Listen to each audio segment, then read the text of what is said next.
Честите користење на боледување во време на бременоста и пораѓањето на дете ја отвора дискусијата дали породилното оболедување треба да се продолжи од 9 на 12 месеци, објаснуваат од Фондот за здравство, каде го образложија годишниот извештај.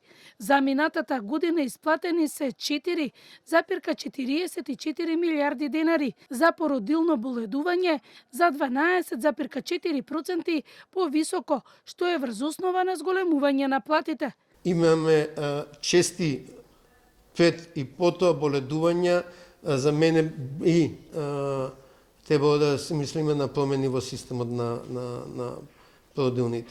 Ја не би ги брзал анализите, бидејќи повторно тука ќе има финансиски последици, боледувањата пред и потоа се со 70% надомес, породилното е со 100% надомес, мислам, мораме да ги видиме и финансиските анализи. Во делот на надоместоци на боледување се 1,71 денари, што е за скоро 30% повисоки од претходно.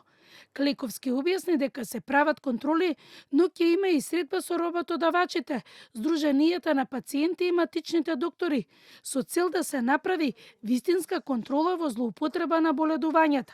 Целта на промените во боледување нема да биде скратување на оправданите бања, туку спречување на злоупотребите, за да го оставиме слободен просторот за тие што на вистина имаат потреба, и мислам дека ќе е неминовна дигитализација на процесот и заради ефикасност и заради поголема транспарентност. Според извештајот на фондот, буџетот достигна 51,5 милиарди денари, со годишен пораст од 6,13%. Според новите трендови во делот на осигуреници е раст на пензионерите, а членови на семејствата во делот на дополнителни осигуреници се намалува.